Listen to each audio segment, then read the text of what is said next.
नबी सल्लल्लाहु अलैहि वसल्लम की एक और आदत मुबारक थी कि आप जब भी ग़िज़ा खाते तो आप ग़िज़ा से पहले फल नोश फरमाते। ग़िज़ा के बाद यानी कोई खाना खाने के बाद आप कोई भी फ्रूट नहीं खाया करते थे। और हम जानते हैं कि फ्रूट में 90, 95%, 99% मुख्तलिफ फ्रूट्स में इसमें वाटर की मिकदार होती है। तो नबी सल्लल्लाहु अलैहि वसल्लम ने एक तो खाना खाने के बाद पानी पीने से मना फरमाया। अब चूँकि फ्रूट भी पानी है क्योंकि 90% तो उसमें वाटर है। बहुत सो में तो 99% वाटर होता है जैसे तरबूज़ वगैरह। तो अगर हम खाना खाने से पहले पानी पिएँगे खाएँगे फ्रूट्स को, जिसमें सर-ए-फ़हरिस्त है तरबूज़ और उसकी पूरी फैमिली, यानी उस जैसे फल, खरबूज़ा और गरमा, सरदा और पपीता वगैरह ये इस तरह के जो फ्रूट्स हैं, ये अगर हम खाना खाने से पहले खा लेंगे, तो वो हमारे स्टोमक में और हमारी इंटेस्टाइन को अ, एक तवानाई मुहैया करता है क्योंकि उन्होंने एक बहुत बड़े मिशन पर जाना है, यानी खाना हज़म करना है और फिर ख़ास तौर से हम पाकिस्तानी और इंडियंस का खाना हज़म उसने करना है। तो वो बड़े हैवी भी खाने खाते हैं, तो एक ही साथ हम कई-कई डिशें खा जाते हैं। तो उसको तैयार करने के लिए अगर हम फल पहले खा लेंगे, तो इंशाअल्लाह हमारा मैदा एक नई ज़िंदगी पाता है, जब भी हम फल खाते हैं खाली पेट में।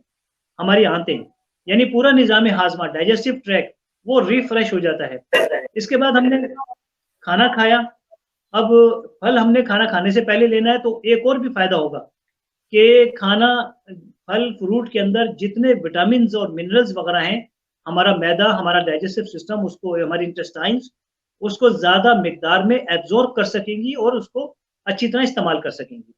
इसके बाद नंबर 6 है, नो वाटर आफ्टर फूड, ग़िज़ा के बाद पानी ना पीना। इसकी साइंस भी इसी तरह है कि खाने के बाद जो लोग फल खाते हैं, पाकिस्तान में तो मैं हैरान हुआ आकर कि लोग खाना खाने के बाद वो फल आ गए। मैंने कहा आपने फल पहले क्यों नहीं दिए? कहने के फल तो खाने के बाद होते हैं। अब लोगों को ना हमारे ज़ाहिर है कि इस्लाम के हवाले से इतनी मालूमात तो होनी चाहिए। तो मैंने हदीस मुबारक सुनाई कि फल खाने से पहले लेने हैं। इसी तरह मैंने देखा बहुत से लोग पानी पीते हैं खाना खाने के बाद, तो मैंने उन्हें ये हदीस मुबारक सुनाई और इसके बेनिफिट्स इतने ज़्यादा हैं। अगर कोई शख्स फल खाएगा यानी कोई लिक्विड लेगा खाना खाने के बाद, उसका इतना बड़ा नुकसान है कि उसने खाने में जितना फैट लिया है, वो वो केमिकल रिएक्शन होगा, वो सारा फैट हमारे मैदे के, हमारे स्टोमक के फंडस पे आ जाएगा, उसकी छत पर आ जाएगा और बाकी खाना आगे चला जाएगा स्मॉल इंटेस्टाइन में डाइजेशन के दूसरे स्टेप के लिए। तो इस तरह से वो जो बाकी फैट रह गया है, जो प्रोटीन्स रह गई हैं, वो बाद में मैदे के अंदर इंतहाई नुकसानदेह गैसेज़ पैदा करती हैं, क्योंकि वो खाने के साथ मिक्स अप होके आगे जाना था।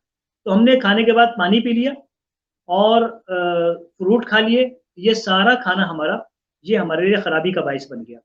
हदीस मुबारक है जिसका मफ़हूम है कि फरमाया हज़रत मोहम्मद सल्लल्लाहु अलैहि वसल्लम ने, जिसका मफ़हूम है कि अगर खाना खाने के बाद आखिरी लुक़मा आपने ले लिया, अगर उसके बाद पानी की ज़रूरत हो, तो 1-2 घूँट पी लो, उसके बाद रोटी का 1 लुक़मा फिर चबा लो।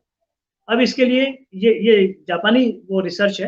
उन्होंने कहा कि अगर हम खाना खाते हैं और पानी पी लेते हैं और फिर 1-2 लुक़मा चबा लेते हैं, तो वो जो फैट ऊपर आ रहा था, 1-2 रोटी के लुक़मे लेने से वो वहीं स्टॉप हो जाता है और वो फिर से जाकर बकिया खाने में मिक्स अप हो जाता है।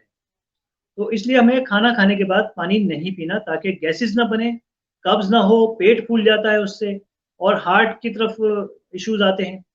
तो ये हमें